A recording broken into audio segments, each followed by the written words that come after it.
Hey guys, hey, how are you? I took a little break. I need those ever so often, and nothing big going on. I just needed a break. It's summertime. Sometimes you just need a break. Like I said, I'm as needed at my job, and I had been helping them out consistently for about 2 or 3 weeks, and then they don't need me as much, so it's been nice to have this break in between, and I'm feeling retired. So there it is. Today, I just wanted to, I just completed this book, and I talked about it in one of my book reviews as to be read. Well, I completed it. It's called The Divine Frequency. It's by Abiola Abrams. And it goes over like the universal laws for transformation, manifestation, and freedom. Now, I'm not going over all the laws. I suggest you get the book. She does go over some of the laws of the Hermetic principles, and those laws are great. And then she has some newer laws that I wasn't just as familiar with in the back of the book. And what I want to talk about today is one of those laws. And I had not heard about it before, but this law kind of really, I'm going to adjust my camera a little bit, really resonates with me. And it's called the Law of Sacred Beauty. And here's a quote from Kahlil Gibran. Beauty is not in the face. Beauty is a light in the heart. And that is so true.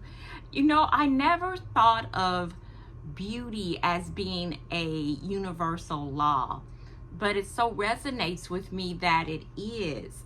And in the book it says, and I'm going to read some of the things that it's saying, beauty is a spiritual practice. Beauty is everywhere. In the symmetry of the leaves and patterns of the sand, your beauty connects with the divine spark in everything.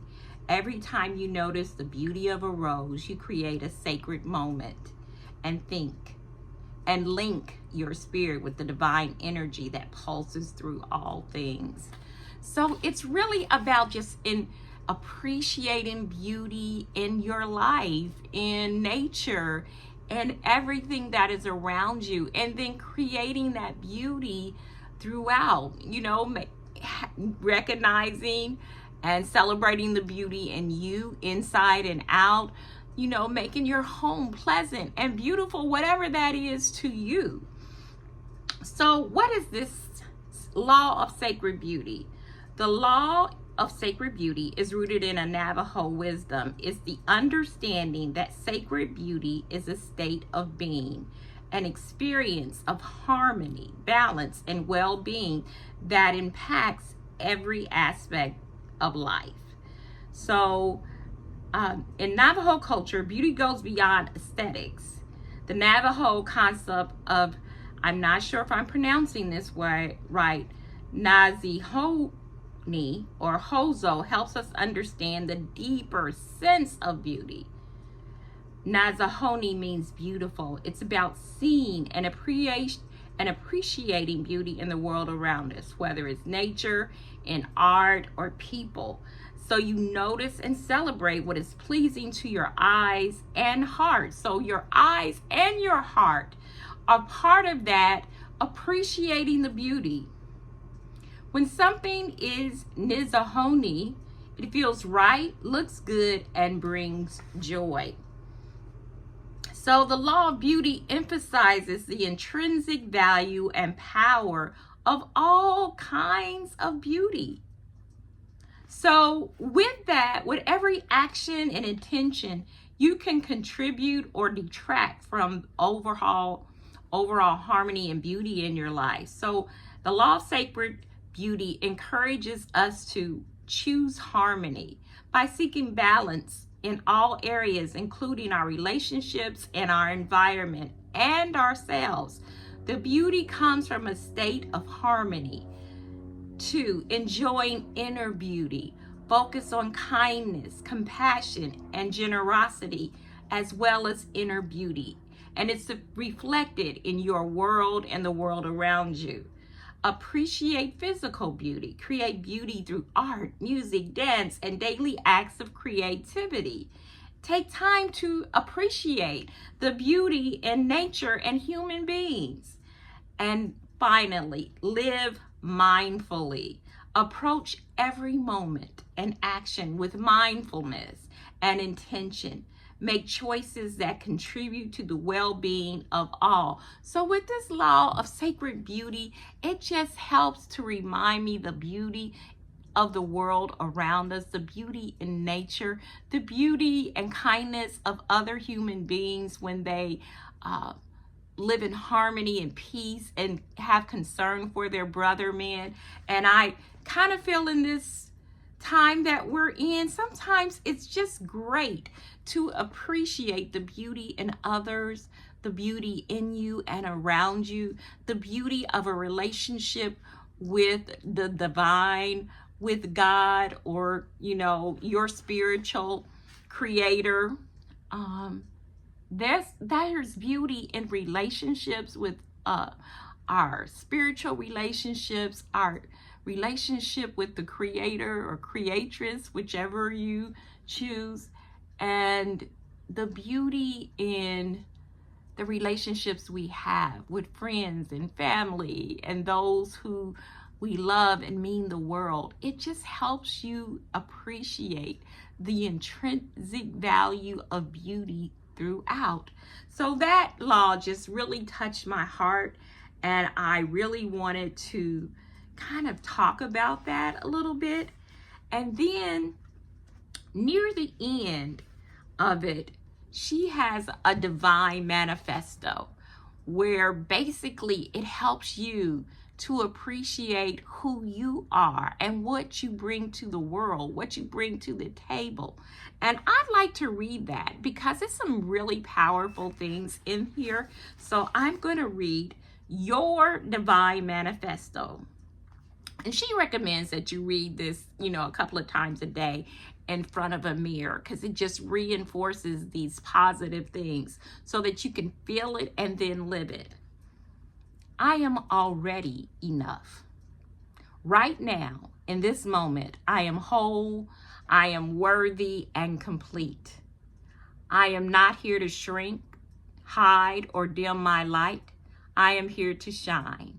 My energy is powerful and the world needs me to stand tall in it. My challenges are not setbacks. They are the contrast that makes my joy brighter and my strength unshakable. Playing small does not protect me. It keeps me stuck. I step boldly into my power. I act as if my dreams are already real because they are. Life does not demand perfection. It asks for my presence. I really like that one. I am here now. I embrace the season I'm in and trust its purpose. I was not born to carry the world. I was born to light it up. I trust my unique role in this life and the calling that stirs within me. My authenticity is a gift to the world that desperately needs it. I give of my true self and life gives back to me abundantly. I'm allowed to dream big, expand wildly, and create fiercely. Energy is always moving and I direct it toward my highest good.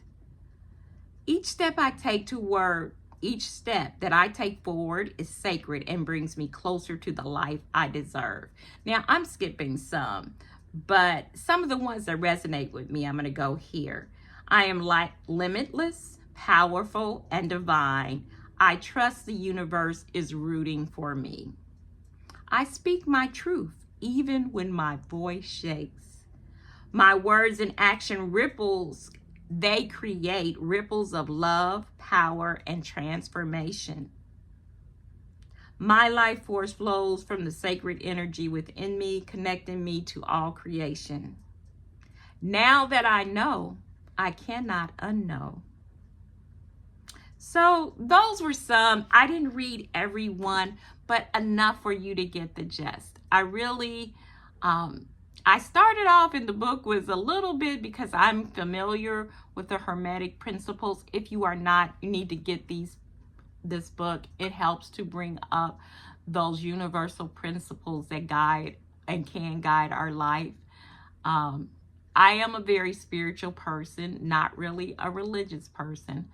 So these principles, I think, do help. But near the end, if you are familiar with the Hermetic principles, there are some additional principles that I think can be very helpful for life.